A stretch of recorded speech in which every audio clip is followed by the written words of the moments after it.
Me llamo Elena Martínez.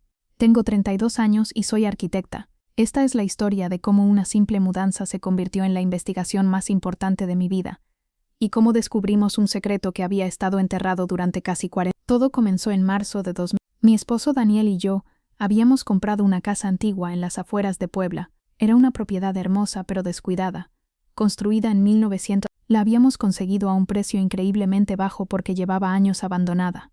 El dueño anterior había fallecido hacía 5 años, y sus herederos solo querían deshacerse de ella rápidamente. La casa necesitaba mucho trabajo: paredes agrietadas, tuberías viejas, instalación eléctrica obsoleta. Pero yo veía potencial. Tenía buen tamaño, un jardín amplio y una estructura sólida. Daniel, que es ingeniero, estuvo de acuerdo. Podíamos renovarla nosotros mismos y convertirla en nuestro hogar soñado. Los primeros 2 meses fueron agotadores. Pasábamos todos los fines de semana y las tardes después del trabajo demoliendo paredes, arrancando alfombras viejas, renovando baños. Nuestra hija Emma, de 8 años, nos ayudaba pintando con mucho entusiasmo, aunque más pared manchaba que pintaba. Fue en mayo cuando hicimos el descubrimiento. Estábamos trabajando en el sótano. Era un espacio húmedo y oscuro que planeábamos convertir en un área de juegos para Emma. Daniel estaba midiendo las paredes para planear la instalación eléctrica cuando notó algo extraño. «Elena, ven a ver esto», me llamó. Había encontrado una pared que sonaba hueca al golpearla. La revisamos cuidadosamente. No coincidía con los planos originales de la casa que habíamos obtenido del municipio. Según los planos, esa pared no debería estar ahí. «Hay un espacio detrás», dijo Daniel golpeando suavemente, «como de 2 metros por 3 metros. No está en los planos». Mi corazón empezó a latir más rápido. Como arquitecta, había escuchado historias de habitaciones secretas en casas antiguas. Algunas eran simples errores de construcción. Otras tenían razones más interesantes. «¿Qué crees que haya ahí?», pregunté. «Solo hay una manera de averiguarlo», respondió Daniel. Pasamos el siguiente fin de semana buscando una entrada. No queríamos demoler la pared si había una puerta escondida. Emma, con su entusiasmo infantil, revisaba cada centímetro como si fuera un juego de detectives. «Mami, mira», gritó Emma el domingo por la tarde. Había encontrado algo. En una esquina oscura del sótano, detrás de unas cajas viejas que pensábamos eran parte de la casa, había una pequeña puerta. Estaba pintada del mismo color que la pared, casi invisible. La puerta estaba cerrada con un candado oxidado. Daniel lo cortó con una sierra. El candado cayó al suelo con un ruido metálico que resonó en el silencio del sótano. Los 3 nos miramos. Emma se agarró de mi mano. «¿Entramos?», preguntó Daniel. Asentí. Él abrió la puerta lentamente. El aire que salió era rancio, olía a humedad y a años de encierro. Daniel sacó su linterna del cinturón de herramientas e iluminó el interior. Lo que vimos nos dejó sin palabras. Era una habitación pequeña, quizás de 2 metros por 3 metros como Daniel había calculado. Las paredes estaban completamente cubiertas de recortes de periódicos, cientos de ellos, pegados con cinta adhesiva amarillenta, algunos cayéndose por la humedad. Había fotografías también, y en el centro de la habitación, una silla vieja y una mesa pequeña con más papeles, un cuaderno y una lámpara antigua. «Dios mío», susurré. Emma se pegó más a mí, asustada por lo extraño del lugar. Daniel entró primero, iluminando cada rincón. Yo lo seguí, con Emma aferrada a mi mano. A medida que nuestros ojos se ajustaban a la penumbra, empezamos a ver los detalles. Todos los recortes de periódicos eran sobre el mismo tema: una niña desaparecida. Fecha: 1985. El titular que aparecía una y otra vez: «Continúa la búsqueda de Mariana Flores, 7 años, desaparecida hace 2 semanas». Había docenas de artículos. Algunos eran reportajes largos, otros apenas unas líneas en la sección de noticias locales. Conforme pasaban las semanas en los periódicos, los artículos se hacían más pequeños, menos frecuentes. El último que encontramos estaba fechado en diciembre de 1985. Caso Mariana Flores, 6 meses sin pistas. Pero no eran solo artículos. Había fotografías de la niña, una sonriente en su primer día de escuela, otra soplando velas en un pastel de cumpleaños, una más con lo que parecían ser sus padres. Cada foto tenía anotaciones a mano, fechas, lugares, detalles. «Esto es perturbador», dijo Daniel revisando los papeles en la mesa. «Mira esto». Me mostró un mapa de Puebla. Tenía marcas rojas en varios lugares, círculos, X, líneas conectando puntos. En la mesa había un cuaderno. Lo abrí con cuidado. Las páginas estaban amarillentas, pero la tinta aún era legible. Era un diario. En la primera página, escrito con una letra temblorosa, decía: Diario de búsqueda. Si alguien encuentra esto, por favor continúe buscando a mi hija. No se rindan como lo hizo la policía. Sentí un escalofrío. Emma empezó a llorar bajito. Mami, me da miedo. Quiero salir. Sí, cariño, salgamos, dije. Cerré el cuaderno y los tres salimos de esa habitación. Daniel cerró la puerta detrás de nosotros. Esa noche, después de que Emma se durmiera, Daniel y yo nos sentamos en la sala con todo lo que habíamos sacado de la habitación: el cuaderno, algunos de los recortes mejor conservados, el mapa. ¿Qué hacemos con esto?, preguntó Daniel. Tenemos que investigar, respondí. Alguien construyó esa habitación. Alguien dedicó años a recopilar todo esto. Y por lo que dice el diario, fue el padre de la niña desaparecida. Abrí el cuaderno nuevamente. Las primeras páginas contaban la historia. Mariana Flores había desaparecido el 15 de junio de 1985. Tenía 7 años. Estaba jugando en el parque cerca de su casa, a solo 2 cuadras de distancia. Su madre la había dejado ir con su hermano mayor, de 12 años. El niño la perdió de vista por 5 minutos. Cuando la buscó, Mariana había desaparecido. La policía buscó durante semanas. Interrogaron a vecinos, revisaron casas abandonadas, dragaron el río cercano. No encontraron nada, ni un rastro de la niña. El caso se enfrió. Después de 6 meses, la policía oficialmente dejó de buscar activamente, pero el padre no se rindió. El diario documentaba su búsqueda personal, hablaba con testigos que la policía había ignorado, seguía pistas que le parecían prometedoras, creía que alguien se la había llevado. Estaba convencido de que estaba viva en algún lugar. Pasé días leyendo cada página. El padre, que se llamaba Roberto Flores, había vendido todo lo que tenía para financiar su búsqueda. Contrató detectives privados. Puso anuncios en periódicos de todo el país. Ofreció recompensas. Nada funcionó. Con el tiempo, su esposa lo dejó. No podía soportar más el dolor. Su hijo mayor se fue a vivir con familiares. Roberto quedó solo en esta casa, obsesionado con encontrar a su hija. Las últimas entradas del diario eran desgarradoras. Estaban fechadas en 1998, 13 años después de la desaparición. Roberto escribía sobre su salud deteriorándose, sobre cómo sabía que se estaba quedando sin tiempo, sobre su última esperanza de que alguien, algún día, encontrara su investigación y continuara buscando. La última entrada decía: He vivido 13 años en el infierno. Cada día sin Mariana es un día sin sentido. Pero no puedo rendirme. Si alguien encuentra este diario, por favor, búsquenla. Ella tenía un lunar en forma de corazón en el hombro izquierdo. Amaba los girasoles. Su color favorito era el amarillo. Era mi sol. Y alguien me la arrebató. Lloré leyendo esas palabras. Daniel también tenía los ojos húmedos. Tenemos que hacer algo, dije. No podemos simplemente ignorar esto. ¿Pero qué podemos hacer?, preguntó Daniel. Pasaron casi 40. La niña, si sigue viva, tendría como 46 años ahora. Probablemente ni siquiera recuerde quién era. Tenemos que intentarlo, insistí. Se lo debemos a Roberto. Se lo debemos a Mariana. Al día siguiente, busqué en internet información sobre el caso. Para mi sorpresa, encontré varios artículos. El caso de Mariana Flores había sido famoso en su momento. Era una de varias desapariciones de niños que ocurrieron en Puebla durante los años 80. Algunos artículos mencionaban una posible red de tráfico de menores, pero nunca se comprobó. También encontré obituarios. Roberto Flores había muerto en 2019, a los 73 años. El obituario era breve. Roberto Flores, padre devoto, falleció en paz. Le sobreviven su hijo Miguel Flores y su exesposa Carmen Delgado. No mencionaba a Mariana. Para el mundo ella ya no existía. Decidí contactar al hijo. Después de mucha búsqueda, encontré a Miguel Flores en Facebook. Tenía 51 años. Vivía en Ciudad de México. Le envié un mensaje explicando quién era y qué había encontrado. No esperaba respuesta, pero Miguel contestó al día siguiente. Gracias por contactarme, escribió. No he pensado en esa habitación en años.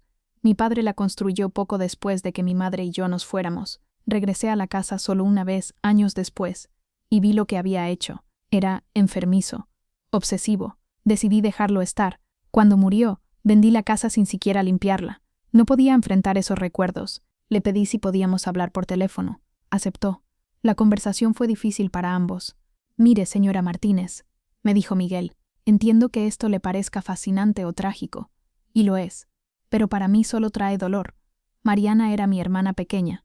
La cuidaba ese día. Fue mi culpa que desapareciera. He vivido con esa culpa por 39 años. No fue tu culpa, le dije. Eras un niño. Eso me han dicho los terapeutas durante décadas, respondió con amargura. Pero mi padre nunca me perdonó. Mi madre nunca me perdonó. Yo nunca me he perdonado. Miguel, encontramos un diario, una investigación completa. Tu padre nunca dejó de buscar, lo sé. Y esa obsesión destruyó a nuestra familia. Destruyó su vida. ¿Sabe cuántas veces lo supliqué que siguiera adelante? Que aceptara que Mariana probablemente estaba muerta. Pero no podía, o no quería. ¿Y si estuviera viva?, pregunté. ¿Y si pudiéramos encontrarla? Hubo un largo silencio. Señora Martínez, si mi hermana estuviera viva, habría regresado. Han pasado 39 años. Si la secuestraron, probablemente no quiero pensar en lo que le pasó. Y si por algún milagro sobrevivió y creció en otro lugar, ya tiene una vida. No nos conoce, no nos recuerda. ¿Por qué destruir eso? Porque merece saber la verdad. Respondí. Merece saber que su padre nunca dejó de buscarla, que la amaba más que a nada en el mundo.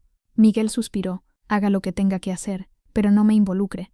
Enterré ese dolor hace mucho tiempo. No voy a desenterrarlo ahora. Colgó. Me sentí terrible por remover sus heridas, pero no podía dejarlo así. Decidí contactar a la policía. Fui a la estación local en Puebla con el cuaderno y algunos de los recortes. El oficial que me atendió era joven.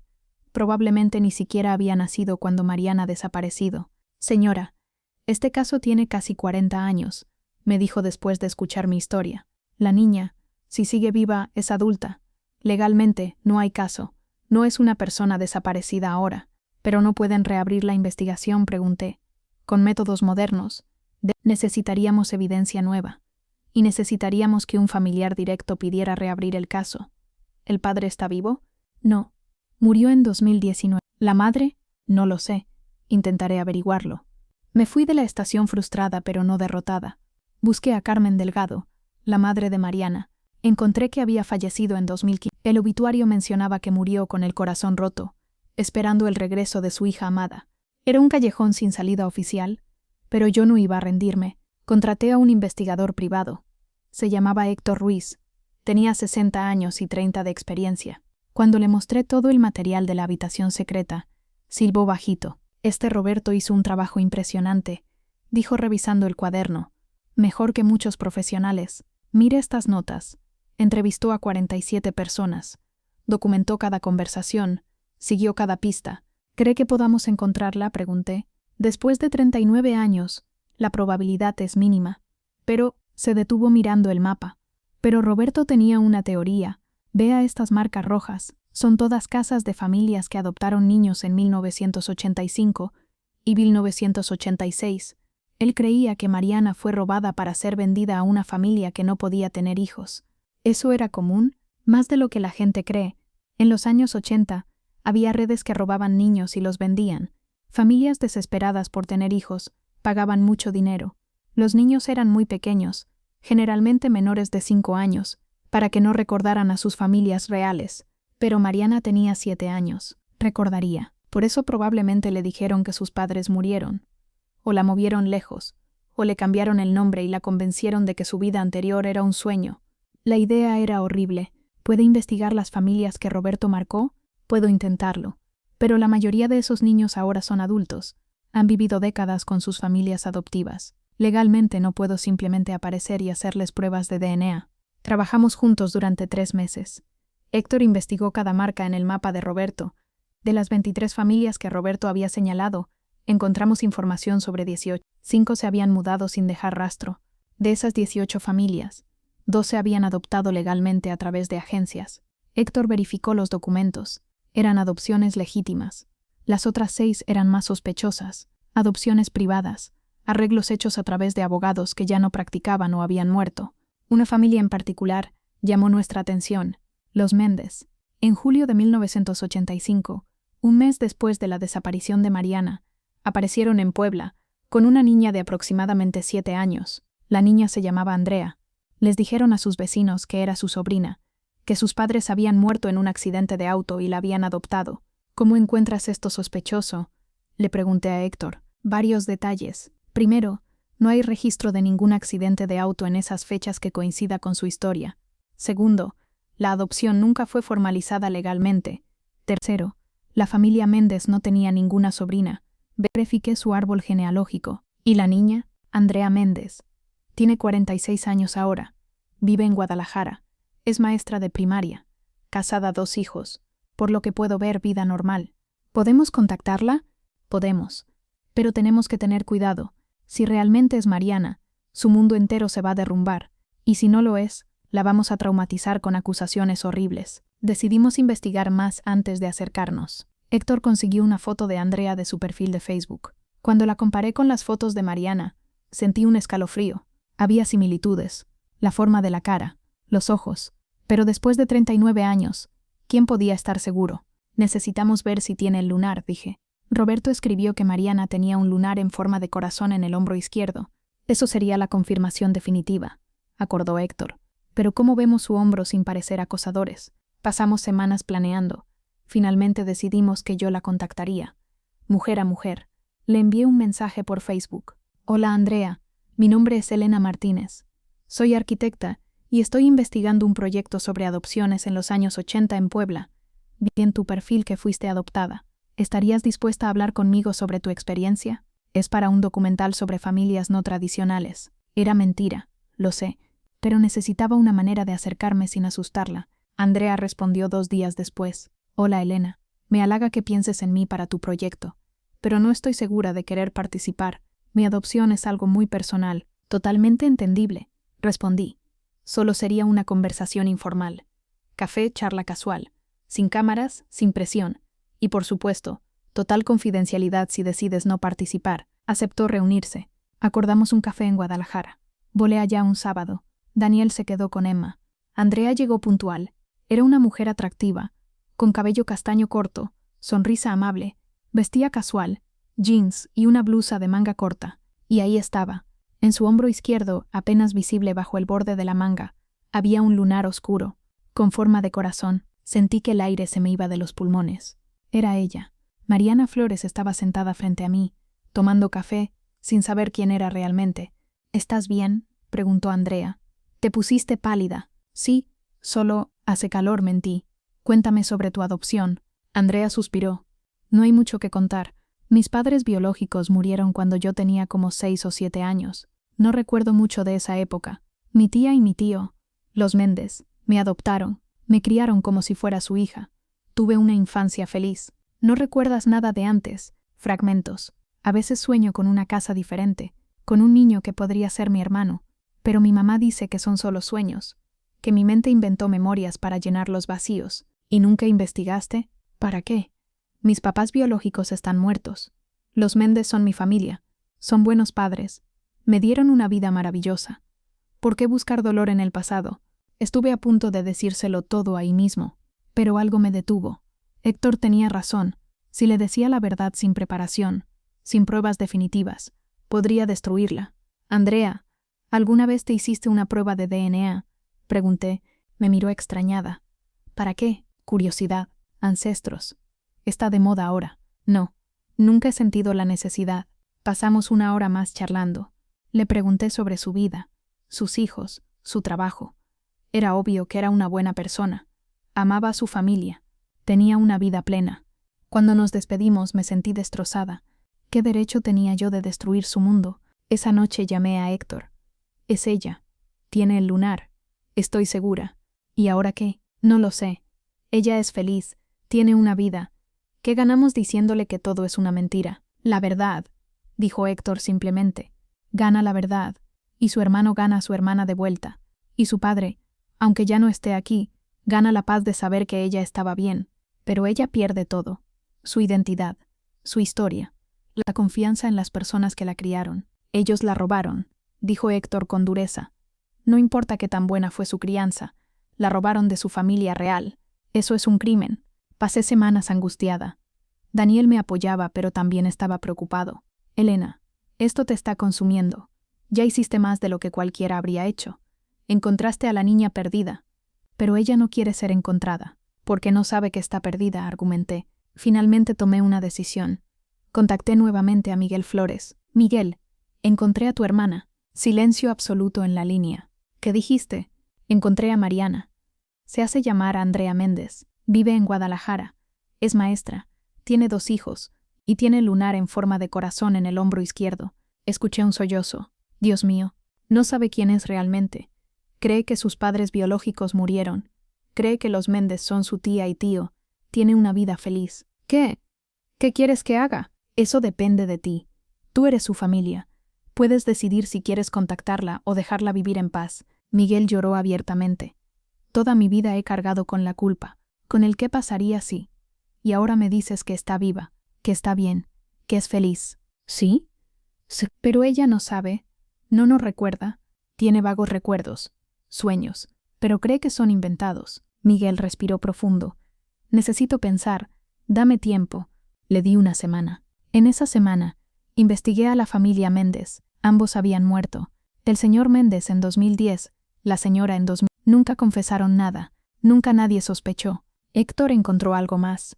En 1985, el señor Méndez trabajaba en un bufete de abogados que tenía reputación de hacer arreglos de adopción poco ortodoxos.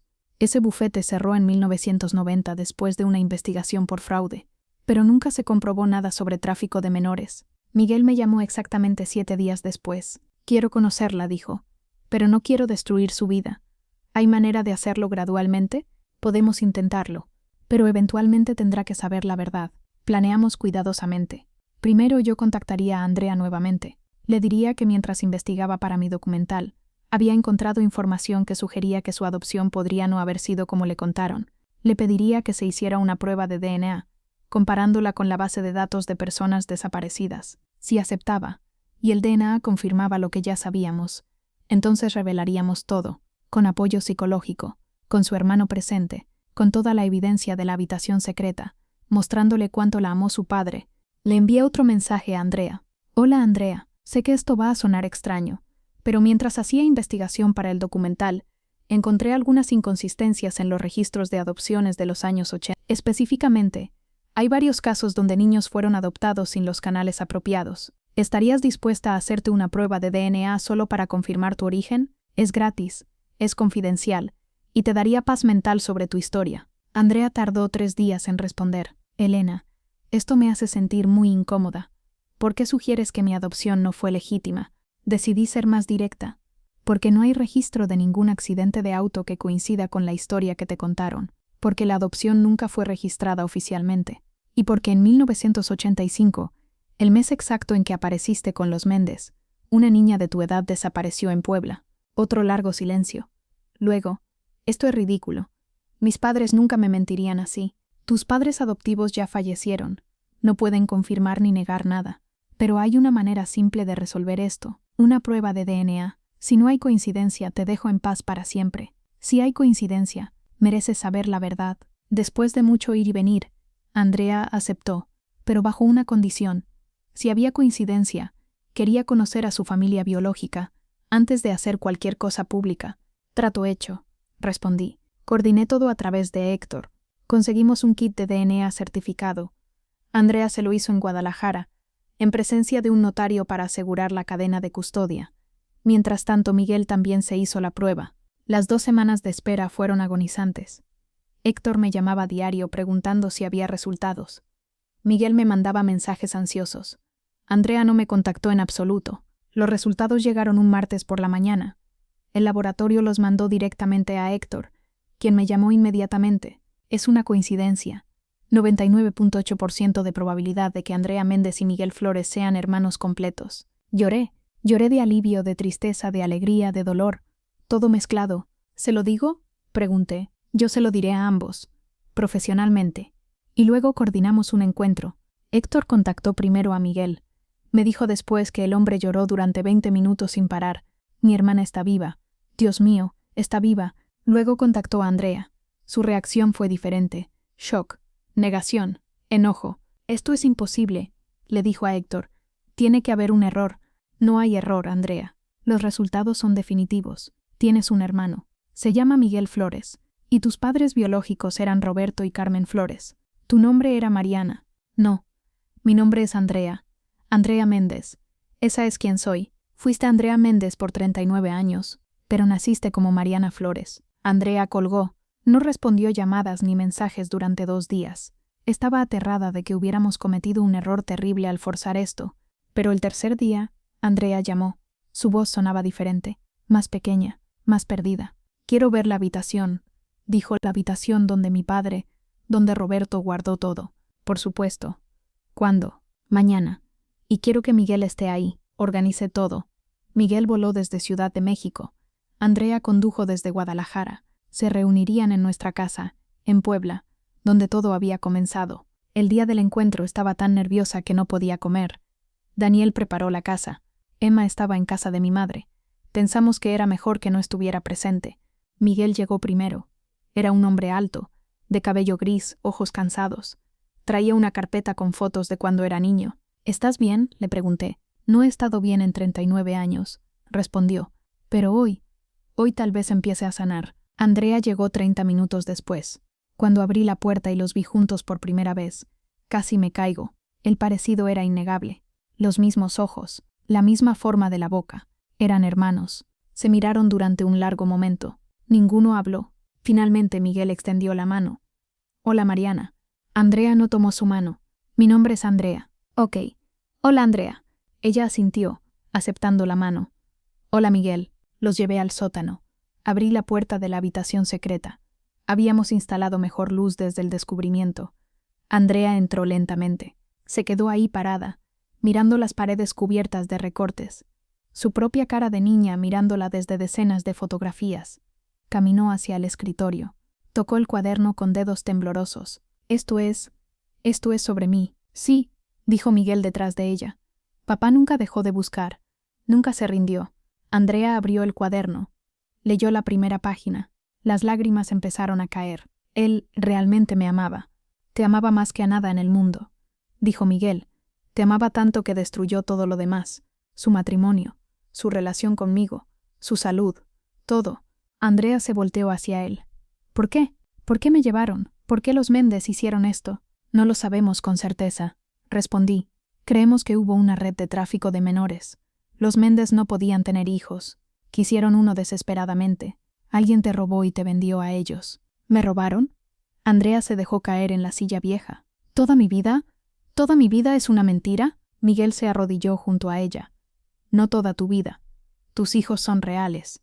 Tu esposo es real. Tu carrera es real. Solo el comienzo era mentira. ¿Solo el comienzo? Andrea rió amargamente. Mi identidad entera. ¿Quién soy? ¿Mariana? ¿Andrea? No lo sé. No eres ambas, dije suavemente. Eres la niña que fue Mariana, y eres la mujer que se convirtió en Andrea. Las dos son reales. Andrea lloró durante mucho tiempo. Miguel se sentó a su lado sin tocarla, solo presente. Finalmente ella habló. Cuéntame sobre ellos, sobre Roberto y Carmen, sobre mi familia real. Miguel pasó las siguientes 3 horas contándole todo, sobre su infancia en esa casa, sobre cómo Mariana amaba los girasoles y el color amarillo, sobre cómo Roberto la llevaba al parque cada domingo, sobre cómo Carmen le cantaba antes de dormir, sobre el día que desapareció, sobre cómo Miguel la había perdido de vista, sobre cómo su vida se desmoronó después. Te culpaste, dijo Andrea finalmente. Todo este tiempo. Sí, no fue tu culpa. Tenías 12 años. Lo sé ahora. Los terapeutas me lo han dicho. Pero el niño de 12 años en mí nunca lo creyó. Y ahora. Miguel la miró. Ahora estás viva. Estás bien. Y tal vez pueda empezar a perdonarme. Andrea tomó su mano. No hay nada que perdonar, hermano. Esa palabra hermano los quebró a ambos. Se abrazaron llorando. Yo salí de la habitación para darles privacidad. Daniel me esperaba arriba. Me abrazó. ¿Cómo están? Destruidos, pero también sanando. Los días siguientes fueron un torbellino. Andrea tuvo que procesar décadas de mentiras. Confrontar el hecho de que las personas que la criaron, que amaba, eran criminales que la habían robado, pero también tuvo que decidir qué hacer con esa información. ¿Denunciar a los Méndez muertos? ¿Buscar justicia 39 años después? ¿O simplemente aceptar la verdad y seguir adelante? Decidió no presentar cargos. ¿Qué ganaría? Me dijo. Los Méndez están muertos. No hay forma de castigarlos. Y honestamente, aunque me mintieron, me dieron una buena vida. Me amaron a su manera. Pero robarte estuvo mal, insistí. Sí, estuvo terriblemente mal. Pero tengo que vivir con esto de alguna manera que no me destruya. Y buscar venganza contra gente muerta no me va a ayudar. En cambio, Andrea decidió enfocarse en reconstruir su relación con Miguel. Empezaron a verse regularmente. Ella le presentó a su esposo y sus hijos. Él le mostró fotos de Roberto y Carmen, contándole historias de su niñez. Andrea también decidió cambiar legalmente su nombre, no de vuelta a Mariana. Ese barco había zarpado, pero añadió Mariana como segundo nombre. Andrea Mariana Méndez Flores, honrando ambas identidades. Visitaron juntos la tumba de Roberto. Andrea puso girasoles amarillos. «Hola, papá», susurró. «Lamento que nunca me encontraras. Pero gracias por nunca rendirte. Gracias por amarme tanto». Miguel puso su mano en el hombro de su hermana. «Él sabría que estás bien, que te convertiste en una mujer increíble. Estaría orgulloso». «No, ¿tú crees?» «Lo sé. En cuanto a mí, me quedé con la habitación secreta. No la demolí como originalmente planeaba. En cambio, la convertí en un memorial. Dejé los recortes en las paredes. Dejé el cuaderno en el escritorio.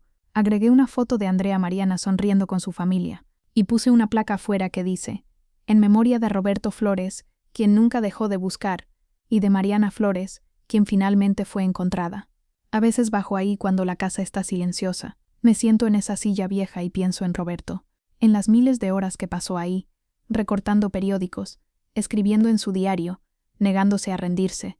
Pienso en cuánto amaba a su hija, en cómo ese amor lo consumió pero también lo mantuvo vivo, en cómo de alguna manera, a través del tiempo y el espacio, y 39 años de ausencia, ese amor finalmente trajo a Mariana de vuelta, no de la manera que él esperaba, no mientras vivía, pero la trajo de vuelta.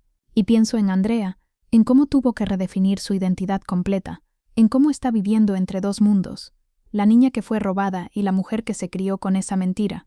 Pero también pienso en cómo está sanando, en cómo ella y Miguel se están recuperando, en cómo está creando una nueva narrativa que honra ambas partes de su historia. Esta historia me cambió, me hizo entender el poder del amor parental, la fuerza de la esperanza, la importancia de la verdad, incluso cuando duele, y me hizo valorar a mi propia familia de una manera nueva. Abrazo a Emma más fuerte ahora. Le digo que la amo más seguido, porque nunca sabes cuándo alguien puede ser arrebatado. La habitación secreta sigue ahí, y seguirá ahí mientras vivamos en esta casa. Un recordatorio de que algunos misterios se resuelven, que algunas personas perdidas son encontradas, y que el amor, verdadero amor incondicional, nunca muere. Traspasa el tiempo, traspasa la muerte, traspasa 4 décadas de silencio, y al final el amor siempre gana. Epílogo. 2 años después del descubrimiento, Andrea organizó una reunión familiar. Invitó a Miguel, a su familia, a mí, a Daniel y Emma. «Hay algo que quiero hacer», anunció. Nos llevó a todos al parque donde había desaparecido en 1985. Andrea plantó un girasol. «Por papá Roberto», dijo, «quien nunca dejó de buscar su sol». Todos lloramos. Miguel más que nadie. Pero no eran lágrimas de dolor, eran lágrimas de cierre, de sanación, de paz. La niña perdida había sido encontrada. La familia rota estaba sanando. Y Roberto, donde sea que estuviera, finalmente podía descansar. Su búsqueda había terminado. Mariana estaba en casa. Los meses siguientes a ese día en el parque trajeron cambios significativos para todos nosotros. Andrea comenzó terapia intensiva, no solo para procesar su trauma, sino para ayudar a integrar sus dos identidades. Su terapeuta, Ladra Sánchez, le sugirió escribir cartas a Roberto, el padre que nunca conoció conscientemente. «Querido papá», escribió en su primera carta, «no te recuerdo, pero he leído tu diario completo. He visto cada recorte que pegaste en esas paredes.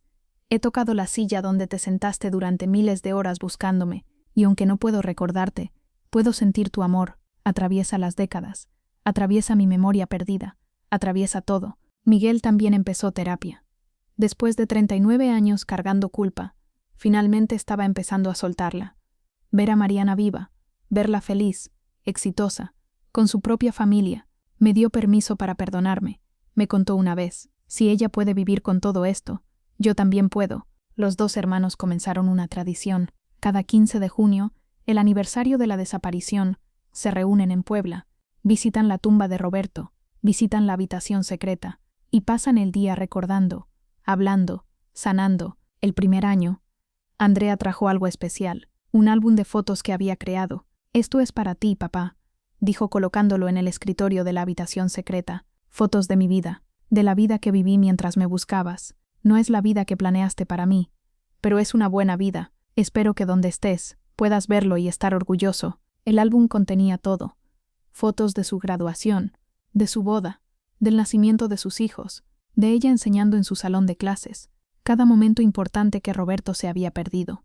Miguel añadió sus propias fotos también, para que papá vea que ambos estamos bien, explicó, que a pesar de todo, ambos sobrevivimos, ambos construimos vidas que valen la pena. La historia eventualmente llegó a los medios. Un periodista local escuchó sobre el caso y quería escribir un artículo. Andrea dudó al principio. No quiero ser conocida como la niña desaparecida, me dijo. Ya soy adulta, tengo una identidad, una vida, pero tu historia podría ayudar a otros, argumenté.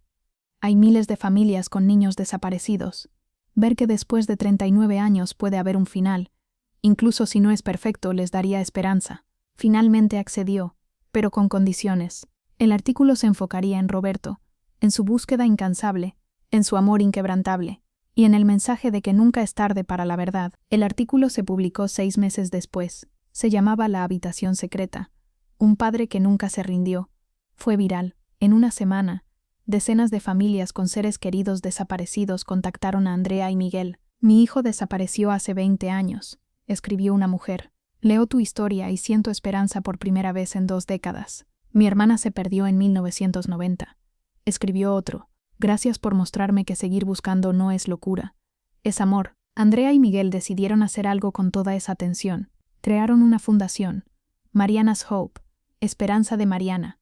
Su misión, ayudar a familias de personas desaparecidas, no solo buscando, sino también proporcionando apoyo emocional, recursos legales y conexión con otros que entienden el dolor. La fundación usa la habitación secreta como su inspiración. Así como Roberto nunca se rindió, nosotros no nos rendimos con ningún caso, dice su misión. En el primer año, ayudaron a resolver 3 casos, 3 familias reunidas, 3 personas desaparecidas encontradas, no todos vivos, solo uno sobrevivió, pero todas las familias dijeron lo mismo.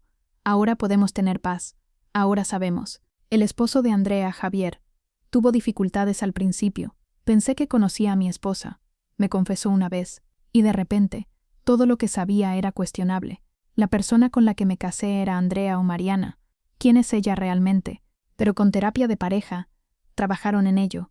Me di cuenta de que ella sigue siendo la misma persona. Me dijo después, el nombre con el que nació no cambia quién se convirtió. Sigue siendo la mujer que amo. Solo ahora entiendo mejor de dónde viene. Los hijos de Andrea, Sofía de 14 años y Mateo de 11, también tuvieron que procesarlo. Descubrir que su mamá había sido secuestrada de niña, que su identidad era más compleja de lo que pensaban. ¿Eso significa que no somos realmente Méndez?, preguntó Sofía. Son Méndez porque su abuela y abuelo los amaban, explicó Andrea. Y son Flores porque esa también es su herencia. Son ambos, como yo. ¿Y está bien ser ambos?, preguntó Mateo. Más que bien, respondió Andrea abrazándolo. Es lo que nos hace especiales. Carmen, la madre de Mariana, nunca supo que su hija fue encontrada. Murió en 2015, 9 años antes del descubrimiento. Andrea visitó su tumba por primera vez un año después de saber la verdad. Hola mamá, susurró. Siento que nunca nos volvimos a ver. Siento que viviste y moriste sin saber que estaba bien, pero quiero que sepas que los Méndez, aunque me robaron, me cuidaron bien. Fui amada. Tuve una buena vida. Espero que eso te dé paz. Miguel, parado a su lado, añadió. Mamá, encontré a Mariana. Papá nunca se rindió, y al final su amor la trajo de vuelta. Puedes descansar ahora. Ambos pueden. Uno de los momentos más emotivos fue cuando Andrea decidió cambiar el nombre de la habitación secreta. Ya no la llamaríamos la habitación secreta, sino el santuario de Roberto. Organizó una pequeña ceremonia. Invitó a Miguel, a su familia, a nosotros y a algunos miembros de la fundación. Colocó una nueva placa afuera de la puerta. El santuario de Roberto Flores, 1950-2019. Un padre que nunca dejó de buscar, un amor que nunca se rindió, una esperanza que nunca murió. En memoria de Roberto, quien pasó 34 años en esta habitación buscando a su hija Mariana. Su búsqueda terminó después de su muerte, pero su amor vive para siempre. Y para todos los que buscan a sus seres queridos, nunca pierdan la esperanza. Los milagros sí ocurren. Hubo un detalle de la habitación que Andrea encontró particularmente conmovedor. En el fondo del último cajón del escritorio, encontramos algo que nos habíamos perdido inicialmente, una caja de música, vieja, oxidada, pero cuando Andrea la abrió, todavía funcionaba. Tocaba una canción de cuna, Estrellita, ¿dónde estás? Esta canción, susurró Andrea con lágrimas. La conozco. He tenido sueños con esta canción. Pensé que eran solo sueños, pero mamá Carmen te la cantaba cada noche, dijo Miguel emocionado. Papá debe haberla guardado aquí, un pedazo de ti, un pedazo de antes. Andrea se llevó la caja de música a casa, la puso en la habitación de sus hijos, y cada noche, antes de dormir la hace sonar, para que mis hijos sepan, explicó, para que sepan de dónde vienen, para que nunca olviden que vienen de amor, incluso cuando ese amor fue complicado. El investigador Héctor Ruiz se convirtió en parte integral de la Fundación Esperanza de Mariana. Donó su tiempo para entrenar a familias sobre cómo investigar desapariciones, cómo documentar, cómo buscar, cómo nunca rendirse. Roberto Flores era un aficionado, nos dijo en una sesión de entrenamiento, pero hizo un trabajo mejor que muchos profesionales porque tenía algo que nosotros a veces perdemos: amor incondicional. Cada pista que seguía, cada persona que entrevistaba, lo hacía porque amaba a su hija. Ese amor lo hacía incansable.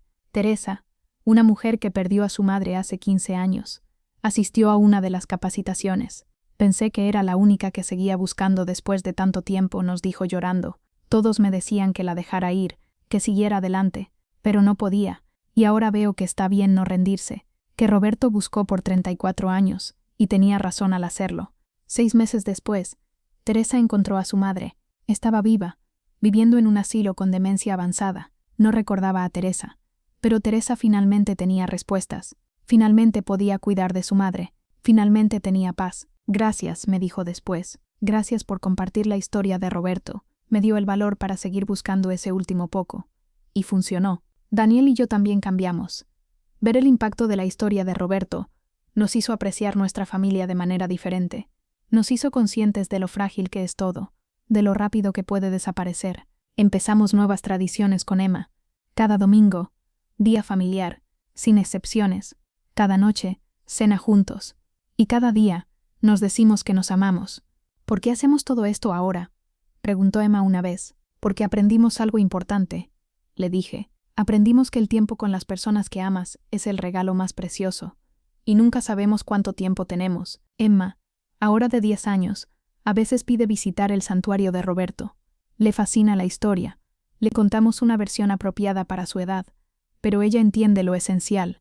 Ese señor Roberto amaba mucho a su hija. Dice, como tú me amas a mí, ¿verdad, mami? Exactamente como yo te amo a ti. Le respondo cada vez, tanto que nunca me rendiría. Yo tampoco me rendiría contigo, mami, dice Emma, y mi corazón se derrite. La casa misma se convirtió en algo más que nuestra casa. Se convirtió en un lugar de peregrinaje para familias de desaparecidos. Andrea abrió el santuario al público un sábado al mes. Las familias vienen, ven las paredes cubiertas de periódicos, leen el diario de Roberto, y encuentran inspiración, encuentran esperanza. Una madre trajo a su hijo de 8 años que había desaparecido 10 años atrás, y acababa de ser encontrado. Quería que viera esto, me dijo. Quería que supiera que lo busqué, que nunca me rendí, como Roberto nunca se rindió con Mariana. El niño, ahora de 18, miró alrededor del santuario con lágrimas. Ella hizo todo esto por mí, le dijo a su madre. Hiciste todo esto, y lo volvería a hacer 1000 veces, respondió ella abrazándolo. Esos momentos hacen que todo valga la pena. El trauma de descubrir el secreto, el dolor de Andrea al enfrentar su verdad, la angustia de Miguel al confrontar 39 años de culpa. Todo valió la pena porque al final trajimos sanación, no solo para una familia, sino para muchas. El segundo aniversario del descubrimiento, Andrea organizó un evento especial. El Día de los Encontrados lo llamó. Invitó a todas las familias que la Fundación había ayudado a reunir. Todos se reunieron en nuestra casa, en el santuario de Roberto. Había 12 familias ese día, 12 historias de pérdida y hallazgo, algunas con finales felices, otras con solo cierre, pero todas con una cosa en común. Persistieron, nunca se rindieron, como Roberto nunca se rindió. Mi padre no vivió para ver este día, dijo Andrea en su discurso. No vivió para saber que fui encontrada, pero su amor, su dedicación, su negativa a olvidar, hicieron posible todo esto, no solo mi regreso, sino la esperanza que le da a cada una de las familias aquí. Papá, donde sea que estés, esto es tu legado. No solo me encontraste a mí, ayudaste a encontrar a todos ellos. Hubo un momento particularmente emotivo, cuando Andrea llevó a todos al santuario, 12 familias paradas en ese pequeño espacio, leyendo los recortes de periódicos, viendo las notas de Roberto, sintiendo su determinación. Este hombre nunca me conoció, dijo una mujer, pero su historia me salvó. Me dio esperanza cuando no tenía ninguna. Mi hija desapareció hace 8 años. La semana pasada la encontramos, viva, a solo 50 kilómetros de distancia. Si yo me hubiera rendido como me decían que hiciera, nunca la habría encontrado. Pero la historia de Roberto me enseñó que está bien seguir buscando. Está bien no rendirse. Miguel, parado en la esquina, lloraba silenciosamente. Papá dedicó su vida a buscar a Mariana, me dijo después, y en el proceso, sin saberlo, creó algo más grande. Creó esperanza para miles de personas. Eso es exactamente lo que hubiera querido, respondí. En el tercer aniversario, Andrea tomó una decisión importante. Escribió un libro. Las dos vidas de Mariana, lo tituló. No era solo sobre su historia. Era sobre identidad, sobre trauma, sobre sanación, sobre cómo podemos ser más de una cosa a la vez. El libro fue un éxito. No porque fuera sensacionalista. Andrea deliberadamente evitó los detalles más escabrosos, sino porque era honesto, vulnerable, real. Hay días en que me despierto y no sé quién soy, escribió en el libro. ¿Soy la Mariana que fue robada? ¿O la Andrea que fue criada? Y luego me doy cuenta, soy ambas. Y está bien, puedo honrar a la niña que fui y a la mujer en que me convertí. No tengo que elegir. El libro resonó especialmente con adoptados. Miles de personas que habían pasado sus vidas preguntándose sobre sus orígenes, encontraron consuelo en las palabras de Andrea. Gracias por escribir esto, le escribió una mujer. Fui adoptada de bebé. Siempre me sentí culpable por querer conocer a mi familia biológica porque amo a mi familia adoptiva. Pero tu libro me ayudó a entender que puedo amar a ambos, que no es traición querer conocer de dónde vengo. El impacto del libro llevó a Andrea a ser invitada a hablar en conferencias, universidades, grupos de apoyo. Cada vez contaba su historia, y cada vez veía el impacto en las caras de la audiencia. En una conferencia en particular, una mujer en el público levantó la mano. ¿Alguna vez desearías no haber sabido?, preguntó. ¿Alguna vez desearías que Elena nunca hubiera encontrado esa habitación? ¿Que hubieras vivido y muerto como Andrea Méndez, sin saber nunca la verdad? Andrea pensó largo tiempo antes de responder. Hay días en que sí, admitió honestamente. Días en que la carga del conocimiento se siente demasiado pesada. Días en que desearía poder regresar a la simplicidad de no saber. Pero luego pienso en mi hermano Miguel. Pienso en cómo cargó la culpa por 39 años. Y ahora, gracias a saber la verdad, está sanando. Pienso en mi padre Roberto, quien murió sin respuestas. Y aunque no pude darle paz en vida, puedo honrar su memoria ahora. Pienso en las familias que nuestra fundación ha ayudado, y me doy cuenta de que el dolor de saber es menor que el daño de no saber. La verdad duele, pero las mentiras destruyen. La audiencia estalló en aplausos. Esa noche, Andrea me llamó. Gracias, dijo simplemente. ¿Por qué? Por no dejarme en la ignorancia. Sé que tuviste dudas. Sé que consideraste no decirme nada. Pero decidiste que merecía la verdad. Y tenías razón. Merecías saberlo. Y aunque duele, aunque es complicado, prefiero esto. Prefiero vivir en la verdad complicada que en la mentira cómoda. Tu padre estaría tan orgulloso de ti, le dije. Espero que sí. Espero que donde esté pueda ver lo que su amor hizo posible. 4 años después del descubrimiento inicial, Emma, ahora de 12 años, hizo un proyecto escolar sobre el santuario de Roberto. Entrevistó a Andrea, a Miguel, a Héctor, a familias de la fundación. Creó un documental de 20 minutos. La presentación final fue en nuestra casa. Invitó a toda la escuela, a los maestros, a las familias involucradas. Proyectó su documental en la sala. Mientras lo veía, me di cuenta de algo. Esta historia había trascendido a todas las personas directamente involucradas. Se había convertido en algo más grande, un símbolo, un recordatorio, una lección. Al final del documental, Emma dijo algo que me hizo llorar. Mi mamá me dice que la habitación es espeluznante, pero yo no creo que lo sea. Creo que es hermosa, porque muestra cuánto puede amar un papá, y me hace sentir segura, porque sé que si alguna vez me pierdo, mi mamá y mi papá nunca dejarían de buscarme, como Roberto nunca dejó de buscar a Mariana. La audiencia se puso de pie aplaudiendo. Andrea, sentada en primera fila, lloraba abiertamente. Miguel también, y yo también, porque eso era todo. Ese era el verdadero legado de Roberto. No solo encontrar a su hija, sino mostrar al mundo la profundidad del amor parental. Mostrar que algunos amores nunca mueren, nunca se rinden, nunca se olvidan. Hoy, 5 años después de encontrar esa habitación secreta, la vida ha encontrado un nuevo ritmo. Andrea y Miguel son parte de nuestra familia extendida. Celebramos cumpleaños juntos, navidades, días festivos. Emma llama a Andrea tía Mariana y a Miguel tío Miguel. La Fundación Esperanza de Mariana ha ayudado a reunir a 47 familias. 47 personas perdidas encontradas. No todas vivas, pero todas encontradas. Todas con familias que finalmente pueden tener respuestas, finalmente pueden tener paz. El santuario de Roberto recibe visitantes cada semana. Hemos tenido que poner un libro de visitas porque tantas personas quieren dejar mensajes.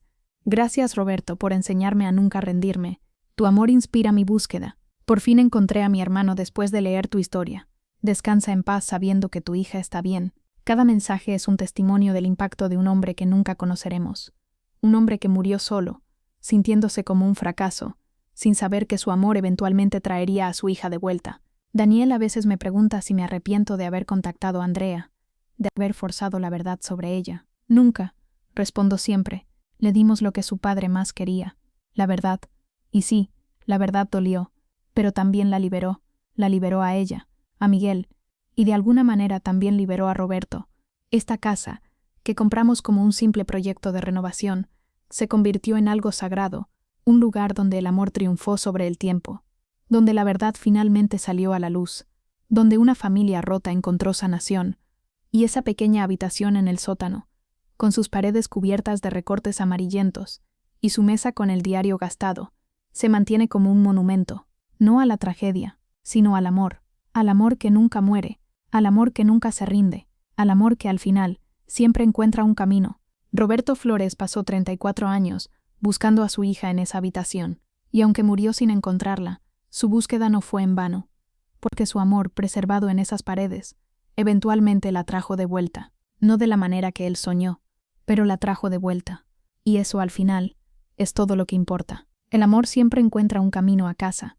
El amor siempre encuentra un camino a casa. Siempre. Epílogo. 10 años después. Han pasado 10 años desde que encontramos la habitación secreta. 10 años desde que la vida de Andrea cambió para siempre. 10 años desde que Miguel finalmente pudo empezar a sanar. Emma ahora tiene 18 años. El próximo mes empieza la universidad. Quiere estudiar trabajo social, especializada en ayudar a familias de personas desaparecidas. La historia de Roberto me cambió, me dijo cuando eligió su carrera. Quiero ayudar a otras familias a encontrar lo que él buscaba: paz, respuestas, esperanza. Andrea acaba de publicar su segundo libro. Este se llama Cartas a mi padre desconocido. Es una colección de las cartas que ha estado escribiendo a Roberto durante la última década. Cartas sobre su vida, sus luchas, sus triunfos. Cartas que nunca podrá leer, pero que de alguna manera ella siente que él escucha. En la introducción del libro, escribió algo que me hizo llorar. Mi padre biológico murió sin saber que estaba viva, pero yo viví sin saber que tuve un padre que me amó tanto. Durante 39 años, ambos existimos en mundos paralelos, buscándonos sin saberlo. Yo buscaba respuestas sobre mi pasado borroso. Él buscaba a su niña perdida. Nunca nos encontramos en vida, pero a través del amor que dejó preservado en esa habitación, finalmente nos conectamos. Y ahora, a través de estas cartas, continúo esa conversación. Hablo con el padre que nunca conocí, y de alguna manera siento que me escucha. Miguel se jubiló el año pasado. Dedicó sus últimos años de trabajo a la Fundación Esperanza de Mariana, que ahora tiene oficinas en 5 ciudades de México. La fundación ha ayudado a resolver 134 casos en 10 años, 134 familias reunidas, 134 personas encontradas. No todos los casos terminan felizmente. De esos 304, solo 67 fueron encontrados vivos. Los otros 67 fueron encontrados, pero al menos sus familias pudieron enterrarlos.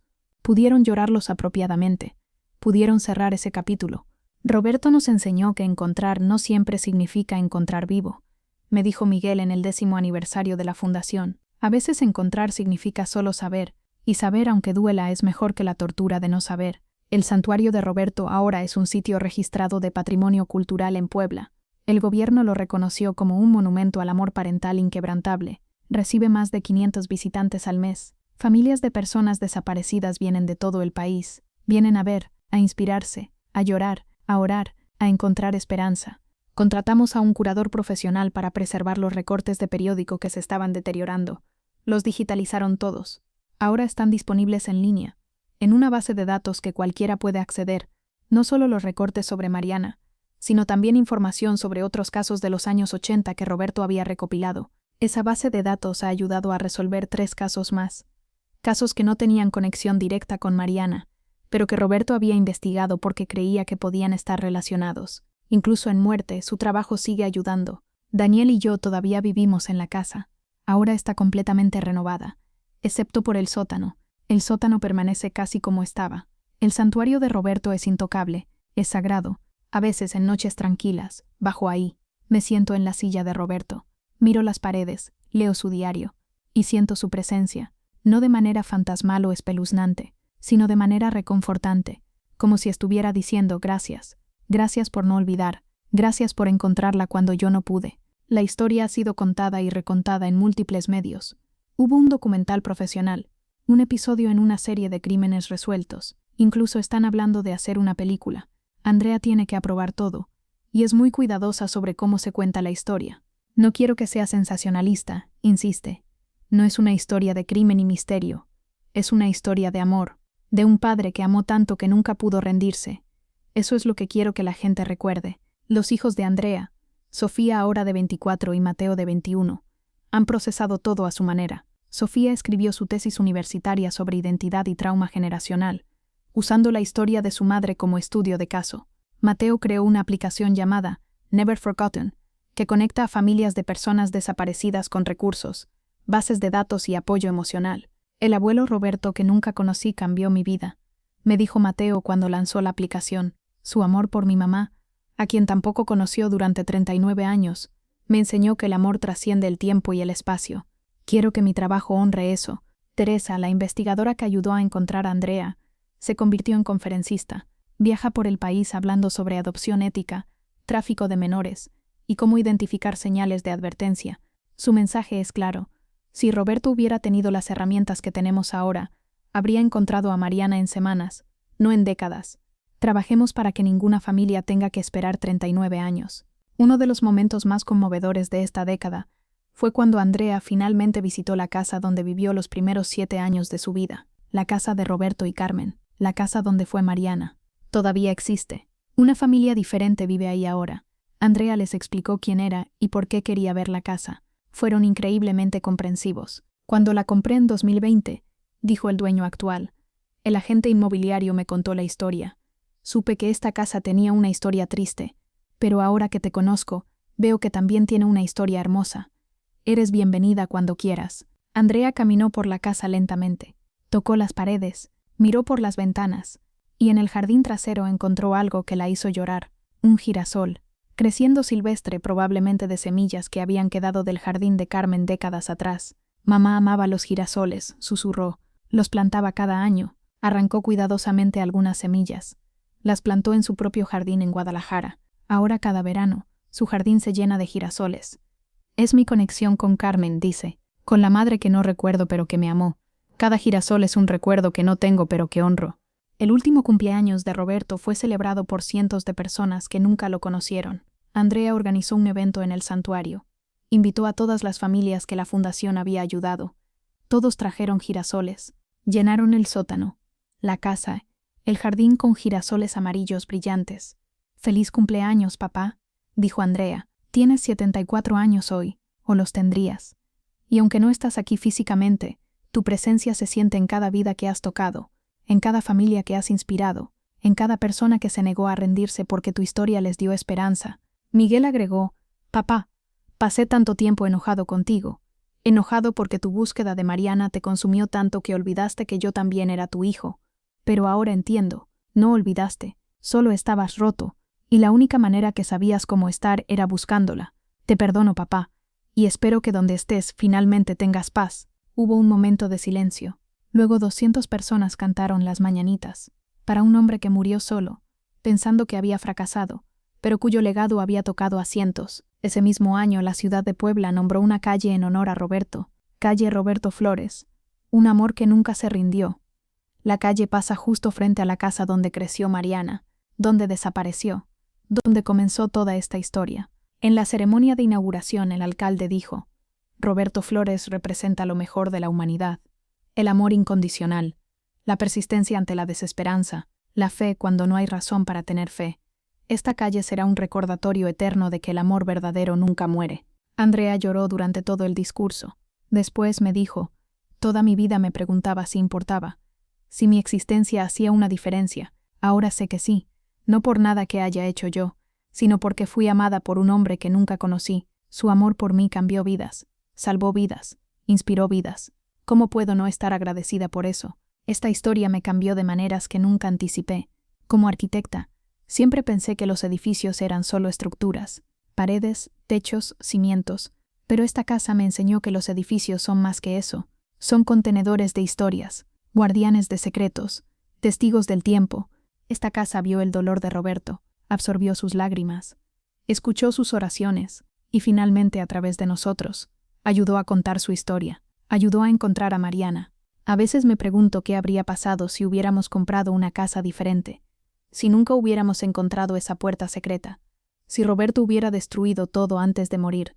Sí, pero no lo hicimos, no lo hizo, porque algunas cosas están destinadas a ser, algunas historias necesitan ser contadas, algunos amores son tan fuertes que trascienden incluso la muerte. El amor de Roberto por Mariana hizo exactamente eso.